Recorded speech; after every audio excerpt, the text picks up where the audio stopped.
and spectacular high-rises, world-class resorts, cutting-edge hospitals, premium residential properties, and futuristic retail spaces is now in Kerala.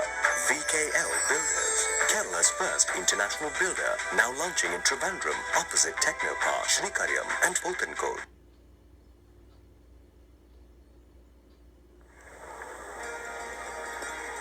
ആത്മീയതയുടെ അനന്തമായ യാത്ര, ജനിമൃതി രഹസ്യങ്ങൾ തേടിയുള്ള യാത്ര, മാനവരാശിയുടെ ജീവപരിണാമത്തിൻ്റെ ആത്യന്തികമായ ഉറവിടം കണ്ടെത്തുവാനുള്ള യാത്ര. അതാണ് ആത്മീയ പുരുഷന്മാരുടെ തീർത്ഥയാത്രയായി ലോക ചരിത്രത്തിൽ എന്നും എഴുതപ്പെട്ടിട്ടുള്ളത്. ഭാരതത്തിൻ്റെ ആത്മീയ ചരിത്രത്തെ എന്നും പുഷ്കലമാക്കിയ ആചാര്യ ഗുരു പരമ്പരകളിലെ പ്രധാനപ്പെട്ട കണ്ണികൾ ശ്രീനാരായണ ഗുരുവും ചട്ടമ്പി സ്വാമികളും. ഉദാത്തമായ ആത്മീയ സൗഹൃദത്തിൻ്റെ അപാരതകൾ അവരുടെ ജീവിതത്തിലൂടെ നമുക്ക് കാണുവാൻ കഴിയും. ഭൗതികമായ സുഖങ്ങളിൽ നിന്നും ലോകത്തിൻ്റെ ആഗ്രഹങ്ങളിൽ നിന്നും വിമുക്തനായി ശ്രീനാരായണ ഗുരു തൻ്റെ ആത്മീയ ജീവിതത്തിൻ്റെ തപസ്സിൻ്റെ യാത്ര ആരംഭിച്ചിരിക്കുന്നു.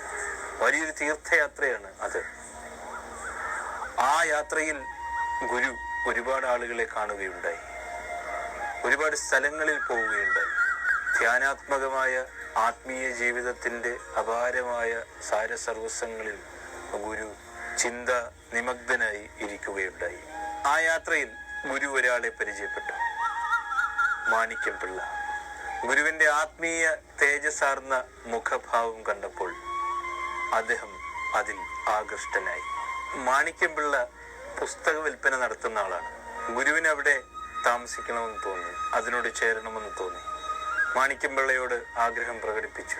അദ്ദേഹം മറുത്തൊന്നും പറഞ്ഞില്ല. അങ്ങനെ മാണിക്യം പിള്ളയുടെ പുസ്തകശാലയിൽ 4-5 വർഷം ശമ്പളമില്ലാതെ ഗുരു ജോലി ചെയ്യുകയാണ്. ആ ജോലി ഏറ്റെടുക്കുമ്പോൾ ഗുരുവിൻ്റെ മനസ്സിൽ ഒന്ന് മാത്രമേ ഉണ്ടായിരുന്നുള്ളൂ: പൈസ മുടക്കാതെ പുസ്തകങ്ങൾ വായിക്കാം, അറിവുകൾ സമ്പാദിക്കാം. മാണിക്യം പിള്ളയുടെ ഒരു സുഹൃത്തുണ്ടായിരുന്നു, പെരുന്നെല്ലി കൃഷ്ണൻ വൈദ്യർ. ഒരു ദിവസം പെരുന്നെല്ലി പുസ്തകശാലയിൽ എത്തിയ സമയത്ത് കൂടെ ഒരാൾ, തേജസാർന്ന മുഖത്തോടെ, നീട്ടിയ മുടിയിഴയോടെ, വളരെ സുമുഖനായ ഒരു വ്യക്തി. പെരുന്നെല്ലി കൃഷ്ണൻ വൈദ്യർ ആ കാലത്ത് ഗുരുവിനെ അഭിസംബോധന ചെയ്തിരുന്നത് നാണുഭക്തൻ എന്നായിരുന്നു. കൂടെ വന്ന ആളെ ചൂണ്ടിക്കാണിച്ച് പെരുന്നെല്ലി പറഞ്ഞു: നാണുഭക്ത, ഇതാണ് കൊല്ലൂർ കുഞ്ഞമ്പിള്ള. ഞങ്ങളൊക്കെ ഇദ്ദേഹത്തെ ചട്ടമ്പി ചട്ടമ്പി എന്നാണ് വിളിക്കുന്നത്. ചട്ടമ്പി സ്വാമി തൈക്കാട്ടയ്യാവിൻ്റെ ശിഷ്യനാണ്. അക്കാലത്ത് തിരുവനന്തപുരത്ത് സർക്കാർ ഉദ്യോഗസ്ഥനായിരുന്ന അയ്യാവ് സ്വാമികൾ യോഗവിദ്യയിൽ അഗ്രഗണ്യനാണ്.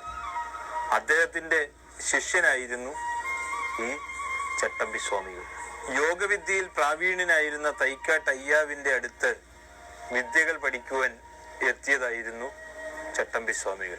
കുഞ്ഞൻ പിള്ള, ഷൺമുഖദാസൻ, ചട്ടമ്പി എന്നൊക്കെയുള്ള പേരുകളിൽ ആ കാലത്ത് ചട്ടമ്പി സ്വാമികൾ അറിയപ്പെട്ടു. ഈ സന്ദർശനം വളരെ വലിയൊരു സുഹൃത്ത് ബന്ധത്തിന് തുടക്കം കുറിക്കുകയായിരുന്നു. കേരളത്തിൻ്റെ ആത്മീയ ചരിത്രത്തെ എന്നും പ്രചോദിപ്പിച്ച വലിയൊരു സുഹൃത്ത് ബന്ധം. എത്രയോ കാലം ഇവരൊരുമിച്ച് ജീവിച്ചു, ഒരുമിച്ച് യാത്ര ചെയ്തു, ഒരുമിച്ച് ആഹാരം കഴിച്ചു, ഒരുമിച്ച് കിടന്നുറങ്ങി. രണ്ടുപേരും ഈ കാലഘട്ടത്തിലാണ് സംസ്കൃതം പഠിക്കുന്നതും അതിൽ പ്രാവീണ്യം നേടുന്നതും ശ്ലോകങ്ങൾ എഴുതുവാൻ തുടങ്ങുന്നതുമൊക്കെ. ഇരുവരുടെയും സമാഗമങ്ങളൊക്കെ വെറുതെ ആയിരുന്നില്ല.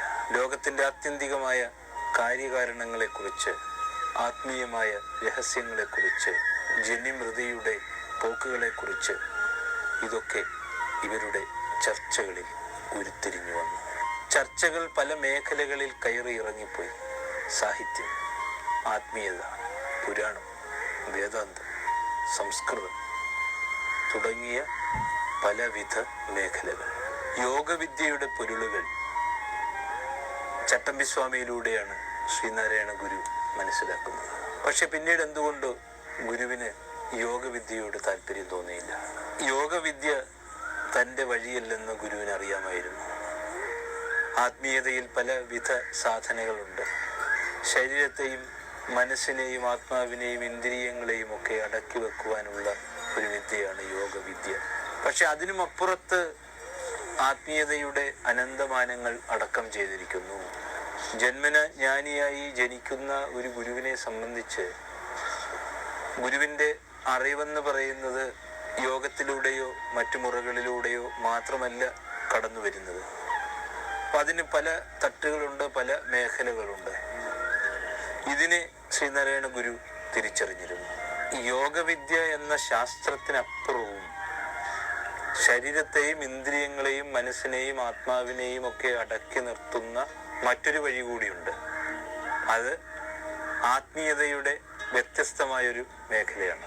അത് ജന്മന ഉണ്ടാകുന്ന മനസ്സിൻ്റെ ജീവന്റെ പരിണാമത്തിൽ നിന്നും ഉണ്ടാകുന്നതാണ്. ആത്മീയതയിലെ അറിവിൽ നിന്നും ഉണ്ടാകുന്നതാണ്. അത് ഗുരുക്കന്മാരായ ആളുകൾക്ക് ജന്മന കിട്ടുന്ന അറിവാണ്. അവരുടെ ആത്മാവിൻ്റെ കഴിവുകൾ, ആ കഴിവുകൾ എന്ന് പറയുന്നത് ജന്മസിദ്ധമായ കഴിവുകൾ, ജന്മാന്തരങ്ങളിലൂടെ ജീവനിൽ പുണ്യം സമാർജിച്ചെടുത്തിരിക്കുന്ന ആത്മശേഷിയുടെ പ്രതീകങ്ങളായി കടന്നു വരുന്ന ആചാര്യ ഗുരു പരമ്പരകളെ സംബന്ധിച്ച് അവർക്ക് സ്വയം അറിയാനും അറിയിക്കുവാനും ജീവനെ പരിണാമപ്പെടുത്തുവാനും ജീവന്റെ വളർച്ചയുടെ ഘട്ടങ്ങൾ തിരിച്ചറിയുവാനും ആത്മാവിൻ്റെ ഗതിവിഗതികളെ സൂക്ഷ്മീകരിച്ചറിയുവാനുമൊക്കെയുള്ള കഴിവുകൾ ഉണ്ടായിരുന്നു. വർഷത്തിലൊരിക്കൽ ചട്ടമ്പിസ്വാമികൾ മരുത്വാമലയിലേക്ക് പോകും. പിന്നെ ദിവസങ്ങൾ കഴിഞ്ഞിട്ടാണ് വരുന്നത്. ധ്യാനാത്മകമായി ദിവസങ്ങളോളം ദൈവത്തെ മാത്രം ഉപാസിച്ചുകൊണ്ട് തൻ്റെ ആത്മാവിനെയും മനസ്സിനെയും ശരീരത്തെയും ഒക്കെ ഒരു പ്രത്യേകമായ രീതിയിൽ നിഷ്കർഷിച്ച് അദ്ദേഹത്തിൻ്റെ ആത്മതപസ് തപോനിഷ്ഠമായി ആ ദിവസങ്ങളിൽ കടന്നു പോകും. വളരെ സവിശേഷമായ ഒരു പ്രദേശമാണ് മരുത്വാമല. മരുന്തു വാഴും മല എന്നാണ് പറയുന്നത്. തെക്കൻ തിരുവിതാംകൂറിൻ്റെ തപോഭൂമികളിൽ വളരെ വ്യത്യസ്തമായ ഒരു പ്രദേശം. അനേകം ആചാര്യന്മാർക്കും ഗുരുക്കന്മാർക്കും ഒക്കെ അവരുടെ ആത്മാവിന് ഉൾത്തുടിപ്പ് പകർന്ന ഒരു സ്ഥലം. ത്രേതായുഗത്തിലെ കഥ നമ്മൾ കേട്ടിട്ടുണ്ട്. ഹനുമാൻ പർവ്വതവുമായി പോകുന്ന സമയത്ത് അതിൽ നിന്നും അടർന്നു വീണ ഒരു ഭാഗം, അതാണ് മരുത്വാമലയായിട്ട് അറിയപ്പെടുന്നത്. അത്യപൂർവമായ ഒരുപാട് ഔഷധങ്ങൾ ഇവിടെ കാണുവാൻ കഴിയും. സമുദ്രനിരപ്പിൽ നിന്നും 800 മീറ്റർ ഉയരത്തിലാണ് മരുത്വാമല നിൽക്കുന്നത്. ശ്രീനാരായണ ഗുരുവിനെ പോലെ, ചട്ടമ്പിസ്വാമികളെ പോലെ, അയ്യ വൈകുണ്ഠസ്വാമികളെ പോലെ, നവജ്യോതി ശ്രീ കരുണാകര ഗുരുവിനെ പോലെ ഒക്കെയുള്ള ഒട്ടനവധി മഹാത്മാക്കളായ ആളുകൾ ഈ മലയിൽ തപസ് ചെയ്തിട്ടാണ് അവരുടെ ആത്മീയ ജീവിതത്തിൻ്റെ വലിയ വലിയ ഘട്ടങ്ങൾ കടന്നുപോയതെന്ന് ചരിത്രത്തിൽ നമുക്ക് കാണുവാൻ കഴിയും. ഇങ്ങനെ ചരിത്ര പ്രസിദ്ധമായ മരുത്വാമല, ഇവിടെയാണ് ചട്ടമ്പിസ്വാമികൾ സ്ഥിരമായി തപസ് ചെയ്യുവാനായി പോകുന്നത്. ഒരു ദിവസം ശ്രീനാരായണ ഗുരു പറഞ്ഞു, ചട്ടമ്പി, എനിക്ക് ഏകാന്തത ആവശ്യമാണ്. കുറച്ചുനാൾ നിങ്ങളുടെ കൂടെ മരുത്വാമലയിൽ വന്ന് തപസ് ചെയ്യണം. ശ്രീനാരായണ ഗുരുവിൽ നിന്നും ചട്ടമ്പിസ്വാമികൾ ഈ ചോദ്യം നേരത്തെ പ്രതീക്ഷിച്ചിരുന്നതാണ്. ചട്ടമ്പിസ്വാമി പറഞ്ഞു, നാരായണൻ ഈ ചോദ്യം എന്തുകൊണ്ടാണ് എന്നോട് നേരത്തെ ചോദിക്കാതിരുന്നതെന്ന് ഞാൻ ആലോചിക്കുകയായിരുന്നു. സമയമായത് ഇപ്പോഴാണ്, നമുക്കുടനെ പോകാം. അങ്ങനെ ഇരുവരും മരുത്വാമലയുടെ മുകളിലേക്ക് യാത്രയായി. ആത്മധ്യാനത്തോടും അല്പാഹാരത്തോടും ബ്രഹ്മചര്യ വ്രതമനുഷ്ഠിച്ച് സിദ്ധാസനം ചെയ്താൽ 12 വർഷം കൊണ്ട് ആത്മജ്ഞാനം ലഭിക്കും എന്നുള്ള അറിവ് ഇരുവർക്കും ഉണ്ടായിരുന്നു. അതിൻ്റെ ഫലമായിട്ടാണ് ഇരുവരും മരുത്വാമലയിലേക്ക് യാത്ര പോകുവാൻ തീരുമാനിക്കുന്നത്. തിരുവനന്തപുരത്ത് നിന്ന് നടന്നാണ് യാത്ര. പോകുന്ന വഴിയിൽ കിടന്നുറങ്ങും. ആരെങ്കിലും ദാനമായിട്ട് ആഹാരം എന്തെങ്കിലും കൊടുത്താൽ കഴിക്കും. അവധൂത വൃത്തിയുടെ കാണാപ്പുറങ്ങൾ, 2 ആത്മീയ അവധൂതന്മാരുടെ സന്യാസത്തിൻ്റെ തികവാർന്ന മിഴിവാർന്ന യാത്ര. ഈ യാത്ര മധ്യേ ചട്ടമ്പിസ്വാമിക്ക് പരിചയമുള്ള ഒരു നായർ തറവാട്ടിലെത്തി. കൂടെയുള്ളയാൾ ഈഴവനാണെന്നറിഞ്ഞപ്പോൾ വീട്ടുകാർക്ക് ഒരു വൈക്ലഭ്യം, ഉമ്മറത്തിരുത്തി ആഹാരം കൊടുക്കുക. ആ വീട്ടിൽ നിന്നും ആ നിമിഷം തന്നെ ശ്രീനാരായണ ഗുരുവിന്റെ കൈകളിൽ പിടിച്ചുകൊണ്ട് ചട്ടമ്പിസ്വാമികൾ ഇറങ്ങി നടന്നു. മറ്റൊരു വീട്ടിൽ ചെന്ന സമയത്ത് സ്ഥിതി തികച്ചും വ്യത്യസ്തം. ഇരുവരും ആരാണെന്ന് അറിഞ്ഞുകൊണ്ട് തന്നെ ആ വീട്ടുകാർ വസ്ത്രദാനവും ആഹാരവും ഒക്കെ നൽകി അവരെ സന്തോഷത്തോടെ സ്വീകരിച്ച് ഭയഭക്തി ബഹുമാനത്തോടെ ആദരിച്ചു. അവിടുന്ന് ഇറങ്ങുന്ന സമയത്ത് ശ്രീനാരായണ ഗുരുവിനോട് ചട്ടമ്പിസ്വാമികൾ ചോദിച്ചു, നാരായണൻ എന്തു മനസ്സിലായി? ഗുരു ചിരിച്ചു. സമ്പത്ത് മാത്രം പോരാ, അറിവുണ്ടാകണം. ഗുരുവിന്റെ മറുപടി കേട്ട് ചട്ടമ്പിസ്വാമികൾ വീണ്ടും പറഞ്ഞു, യഥാർത്ഥത്തിൽ അറിവ് മാത്രം പോരാ, ഭാഗ്യവും ഉണ്ടാകണം. ചട്ടമ്പിസ്വാമികൾ പറഞ്ഞത് മനസ്സിലാകാത്തതുപോലെ ശ്രീനാരായണ ഗുരു ചോദിച്ചു, അതെന്താണ് ചട്ടമ്പി അങ്ങനെ പറഞ്ഞത്? അറിവ് മാത്രം പോരാ, ഭാഗ്യവും വേണമെന്ന്. അപ്പോ ചട്ടമ്പിസ്വാമി മറുപടി പറഞ്ഞു, അവർക്കറിയില്ല നാരായണൻ നാളെ ആരാകുമെന്ന്. അറിവുള്ളവർക്ക് മഹാജ്ഞാനികളെ ആദരിക്കുവാനുള്ള തിരിച്ചറിവുണ്ടാകും. രണ്ടുപേരും മരുത്വാമലയുടെ അടിവാരത്തിലെത്തി. രാത്രി അവിടെ കിടന്നുറങ്ങി. പിറ്റേ ദിവസം രാവിലെ മല കയറുവാൻ ആരംഭിച്ചു. വന്യമൃഗങ്ങൾ തിങ്ങി നിറഞ്ഞിരിക്കുന്ന സ്ഥലമാണ് മരുത്വാമല. പുലിയും കരടിയും ചെന്നായും എല്ലാ തരത്തിലുള്ള മൃഗങ്ങളുമുണ്ട്.